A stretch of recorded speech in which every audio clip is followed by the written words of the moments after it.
fight? Yeah. Does that work like this? Yeah, this is perfect. Okay. Okay, we're here with the one and only Tom Loeffler of Gennady Golovkin fame, working out with Serhii Bohachuk, Fernando Vargas' son, Fernando Vargas Jr. You've been very busy throughout the pandemic last year. Just tell me what you've been up to. You know, it definitely was nothing I've ever experienced in boxing before. Having all these shows put on hold, canceled, you know, fighters testing positive with COVID. In fact, with Serhii, you know, he was supposed to fight Adams. This is actually a rescheduled fight. He was supposed to fight Adams originally the first week of December, and he had tested positive. Now he's back 100%. He's training. So, you know, there was a lot of things that we've never experienced before last year. Now, finally, in LA, you know, things are opening up. The restaurants are open again, gyms are open again, and it really feels like things are coming back. So, I actually involved with 5 fighters that are fighting in March. 2 of them on this March 4th show. It's going to be on the Ring City show, NBC Sports. Serhii Bohachuk's going to headline, defending his title against Brandon Adams, who's that's going to be a tough fight. There's Manny. Yeah, I see him. Right there. That's Serhii's trainer. Yeah.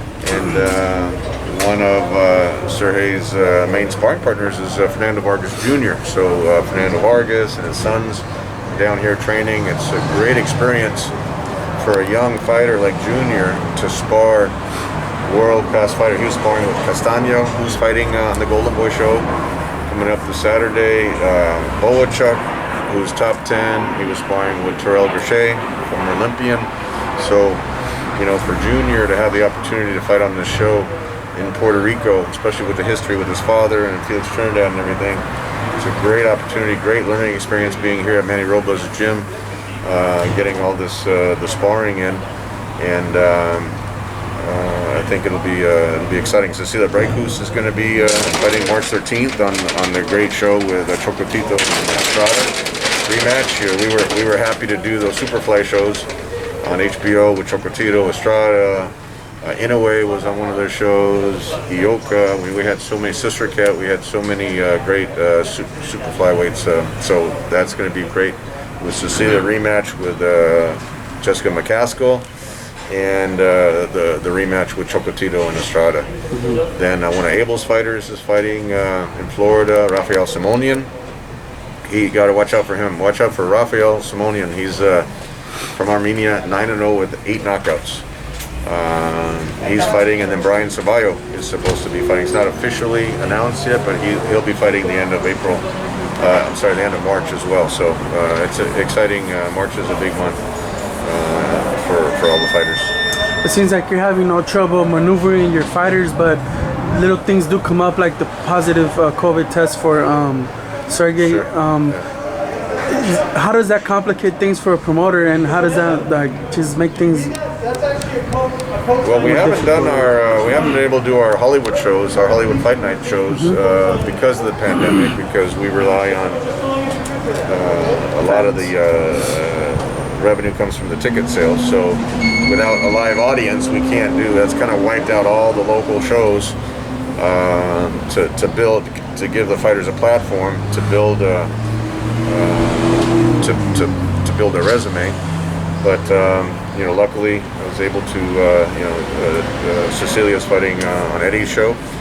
Like I said, that's a great show, and the other guys are fighting on the Ring City platform. So it's great that we're able to get the fighters going on other platforms in order to keep them busy. I gotta ask you about your former fighter that you worked with. You did a lot for his career in Gennady Golovkin. You've been watching his fights recently, and how do you see Golovkin at this stage of his career? How does he look to you? Well, Gennady's tremendous where he's at right now. He'll be 39 in April. I was out there for his fight in Florida, and always happy, always proud of everything that we've accomplished with him together, building the Triple G brand.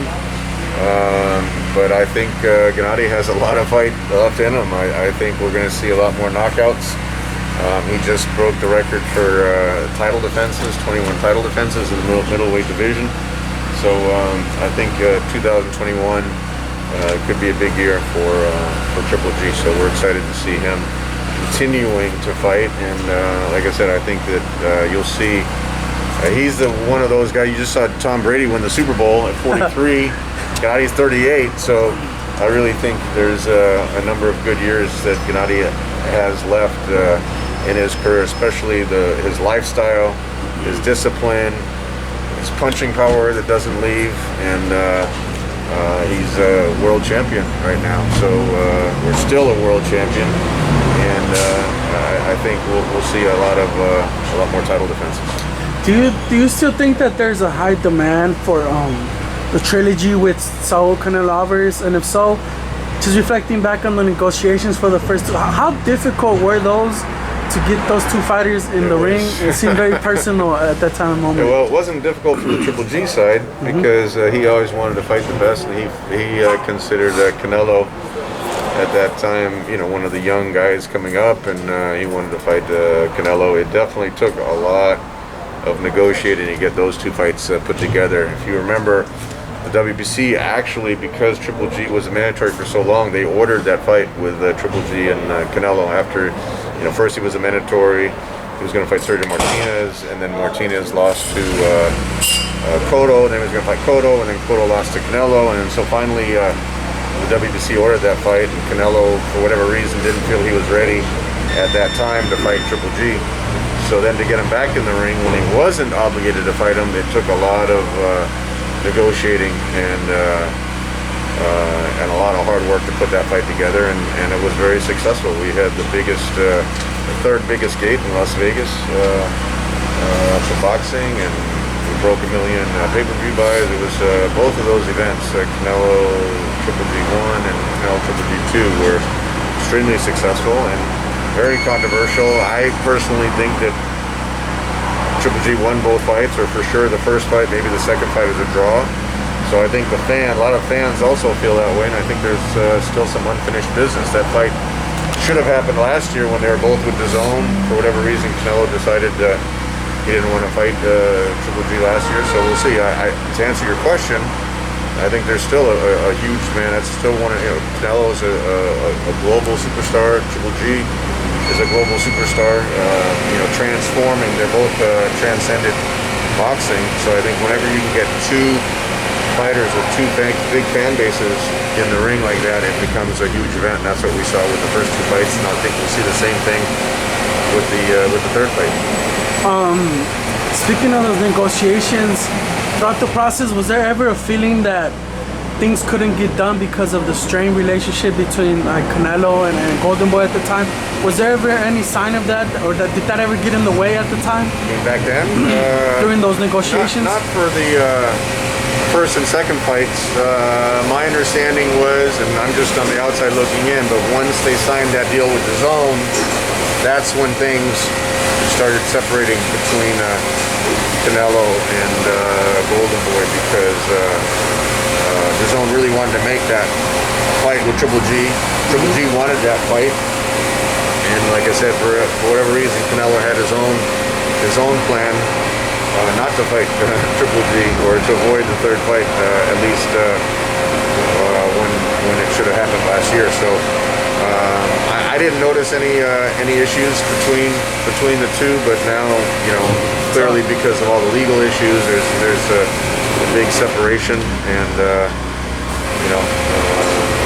looks like they're both going their separate ways, and we'll if the opportunity comes up for Triple G to fight him, I'm sure he would jump at that opportunity. Last thing regarding them, do you think that Canelo owes Gennady a third rematch, or do you think that they're both good off alone? I think it's a little disrespectful. For a lot of times you see Canelo give an interview, say he beat him twice, and it's just not what happened in the ring. It's like rewriting history. But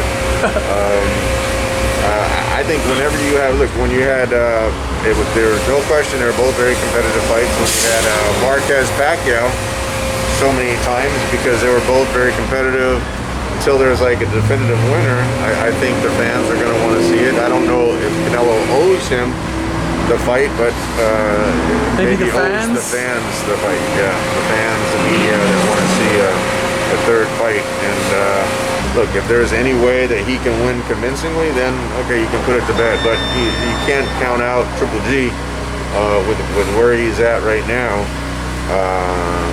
of winning a third fight. Because if you looked at him at the for that last fight that he had in December, he looked phenomenal. His physique, his punching power, everything is still there. So I definitely wouldn't count him out in a third fight at all. I really like the Ring City USA platform and the NBC production and everything. Serhii's gonna fight on their March 27th, March 17th. Serhii's gonna fight March 4th. Actually, it's March coming 4th? up in a few weeks. In Puerto Rico. I really like this platform for the fighters. Serhii's fighting Brandon Adams, who's fought Jamal Charlo at 160. He's looked very good. What kind of fight do you see between the Serhii and That's Brandon? a tremendous fight. There's only one Triple G, but Serhii Bohachuk is about as close as you can come to not having the same power as Triple G, but he just wears opponents down. He's 18-0 with 18 knockouts. He's at the stage now where he's in the top 10. Rated number 7 in the WBC and number 9 in the IBF. And when he was fighting guys like Brandon Adams, this is where he fought Davila in his last fight. He fought Tyrone Brunson. So he's had increased competition. But a guy like Adams, who's really on top of his game, like you said, he went 12 rounds with Charlo. Charlo couldn't stop him. Very competitive fight, and that was at middleweight. So Adams is actually coming down, and the way he looked in his last fight, he looked very strong at 154. So this will be a tremendous matchup between two guys that really want to win this fight. It's almost, mine is the trash talk, but it almost reminds me of Curtis Stevens versus Gennady Golovkin. A little bit, yeah. Curtis was a small guy, so almost the same type of fighter. Pretty similar. I didn't think about it, but that was one of those very early fights that we did with Triple G when he was fighting at the Garden, and we sold out the theater at Madison Square Garden. That was a tremendous fight, and a lot of people thought, okay, Curtis Stevens, he's a big puncher, he's going to expose Triple G, and Gennady did his thing, and had a very impressive performance against Curtis Stevens. That was one of his breakout fights because it was on HBO. It was one of his signature performances. It was a big signature performance, and the way he dominated him. If you remember Curtis Stevens' expression when he got dropped in the second round, and he was like, "Wow, I didn't know this guy could hit this hard." And then Gennady just kind of wore him down, and there was a lot of, like you were saying, a lot of trash talk before that fight. That really got under Gennady's skin, and so I have a feeling, I was talking to Abel about it after the fight, like he probably could have ended it earlier, but he was just kind of pounding on him a few extra rounds to make that statement. How long before Serhii is in the ring with the elite fighters in his division? And 2, do you think that you could have the same success or bigger with Serhii's career that you did with Gennady Golovkin? I think Serhii has a tremendous amount of potential. I mean, I started working with Triple G when he was 29 or 30, and Serhii right now is 25. So if you look at where he's at right now, top 10, the Triple G was already a champion when I started working with him, but to build his brand over here in the United States, no one really knew, except for the really hardcore fans, because he didn't get a lot of publicity fighting under the promotion in Germany. No one really knew who Triple G was. And to build him like we did over here, and he did his job in the ring, we did the job outside of the promotion. If he wasn't knocking guys out in the ring, he wouldn't have had as much success. But we took him everywhere. We took him to Mexico, we took him to London, took him to Monte Carlo. I mean, we pretty much marketed him everywhere, and we had a tremendous amount of success. And I really see a very similar pattern with or desire with Bohachuk. He's fought in Mexico, going to Puerto Rico. Yeah, exactly. He fought in those two places, but also just the ability or the desire to market his career. He's at the young stages of his career. He wants to be successful. Taking on challenges like Brandon Adams. He's not running from opponents. He's really eager to fight for a world title. Charlo's a champion in his division in the WBC right now. There's a lot of great champions at 154. So I really look for great things for Serhii Bohachuk, and the following is growing for Serhii now, where he has had a few breakout performances, and But people are really excited to see him in the ring.